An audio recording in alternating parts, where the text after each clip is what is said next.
Right. Yeah. Yeah, surprise. It was so valid. And definitely, if you're going to do influencer marketing, like, do your research. Like, maybe there's someone in the crowd that has, like, a leather shoe company. Like, you don't want to approach an influencer who's vegan, you know, for leather shoes. So, like, do your research and, like, be smart about your approach. Yeah, and always link. But the one thing I'd always kind of surprises me is companies who send out these emails and they don't link to anything. They don't link. They'll say, "Hi, I'm writing from X brand." That word should be hyperlinked to their website. Yeah. Even better if there's like a photo at the bottom or with maybe a screenshot of their book, just something that immediately grabs your attention. Because you know, if influencers, especially if you're reaching out to someone with a million followers, they're writing so many emails a day that it's helpful to have that visual reaction right away and not have them to go slow and type in your name, try to find you later. You're not a big brand, it takes some scrolling to see which one it is.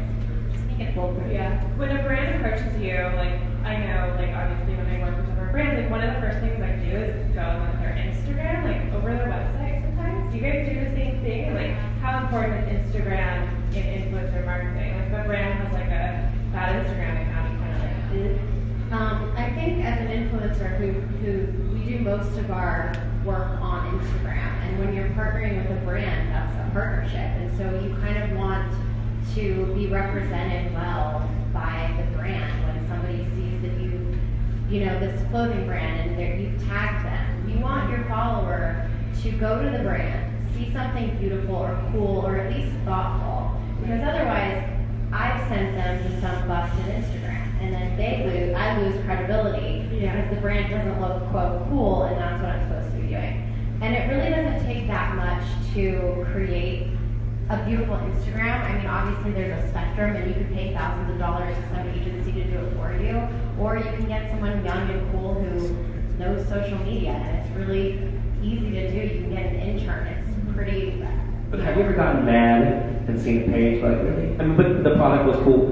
Did you ever go up to the brand and be like, "Listen, man, you need to clean your page up. Like, seriously, man, you need to get your shit together. Come on, man. Like, I want to work with you, but can you like get this done like in the next 3 weeks and like come back at me? Like, did you ever told them that they could clean the picture?"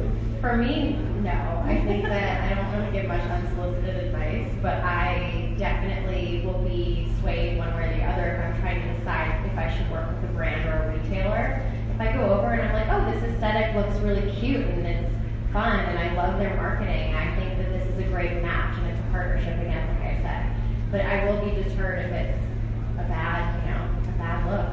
Yeah, I agree. When brands approach me, like our digital agency, like I always say, if you want to do influencer marketing, like start with social media first. Like no influencer is going to want to work with you if you have a busted Instagram. So start there, get your social media strategy aligned, and then influencer marketing would be, step 2 in all of this. So I definitely agree there. Okay, so we're actually coming up to time. I feel like that went really, really quick. Is there anything you guys kind of want to like touch and share with the crowd? I'm going to open it up to a Q&A. But anything else that you guys want to touch on? Okay. All right, cool. Let's open this up to a Q&A. Yes.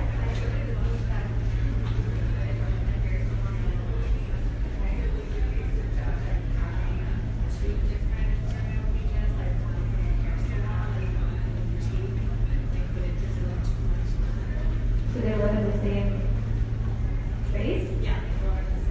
I would say to keep it to one, because at this point, if you're starting an Instagram from scratch, it's hard. It is hard. Growth is hard. It is an old platform. It's been around for 6 years. Growth is not happening like it used to. So if you can put everything on one page, it's going to. I mean, it's all glam related, right? It's all glam related. It's beauty to beauty salon. Why not even like? There's. There could be synergy there between us too. Like, are people coming to do their hair and stopping to shop afterwards? Yeah, I would say 1, 2. Can you like look at your followers? You know, like if they would follow you in 2 places, like where they want to come. Any other questions? Yes. So I kind of just noticed that there's a lot going on in the world at the moment. Yeah. Everywhere, not just in Right. seriously, it's not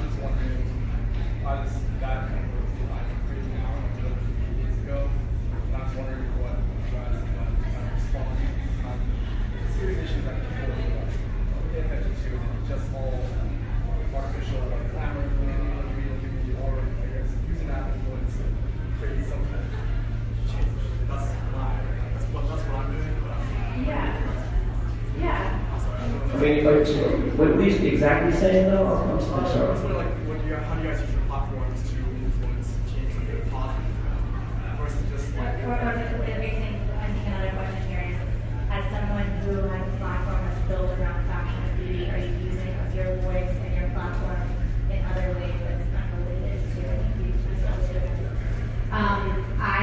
An example would be, I have a podcast every week. It's an hour, and it's like bullshit girl talk. And we are not talking about any serious issues, and we purposely took politics out of it because everybody needs an hour to themselves driving home where they don't care about it if they choose to.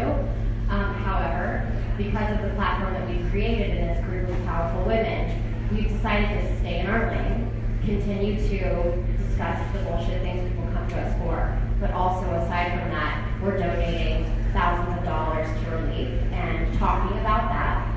But it's also, I think sometimes staying in your lane is very important. And we're known as influencers because we know beauty and fashion and, you know, celebrity gossip and all that. So I think that there's a good balance. I understand where you're coming from. I think that we should be using our platform for positive, but I think there's also something about staying in your lane and directing those people to someone who really knows what they're doing.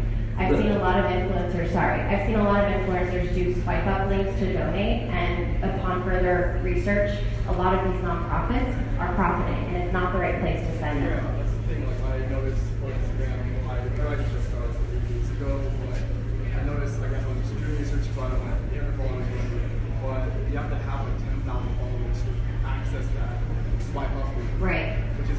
I didn't know that, but let me touch on something real quick. I've been on Instagram since the first week it started. I've been on almost everything on there. I've organically built everything that I've done. In 2010, I started a nonprofit organization called Friendly Earth. We're an e-cycling company. If you know how nonprofits work, 70% has to be donated somehow to charity. Everything else, everything. 30% takes care of either your employees, your overhead, everything else for everything.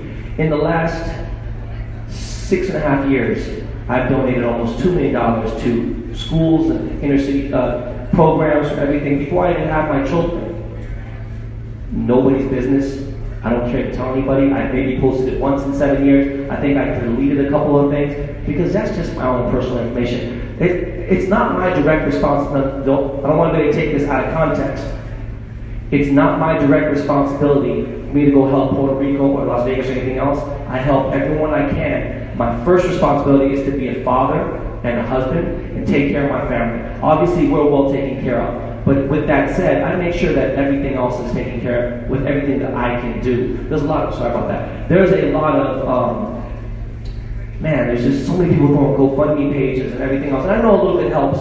I'm just saying I do my part, and I don't think I need to let people know on a regular basis, oh, I did this, this, and this. And it is getting out of control. But for me, how I sleep well at night is that, I want other people to understand, yeah, you know what, I work in luxury business as a jeweler. So I post a lot of luxury items with cars and diamonds and blah, blah, blah. But I sell cars and I sell jewelry and everything else. The biggest thing that I want these people to understand is the hard work and the reward is me coming home with my kids. My kids are my life, that's everything. So I teach them. Do you know what I mean? That's basically what, and I don't teach them what to think. I just want them, I want to teach them how to think. That's more importantly. If they want to donate, want to do this, is there some way you can put it? I mean, of course, if you're not, but then she said something very valid. You should go to someone who is more knowledgeable about doing fundraising and things like that. Well, I think it's a balance because I think people assume that what they see on Instagram is the truth and that everything you're posting is 100% of your life. And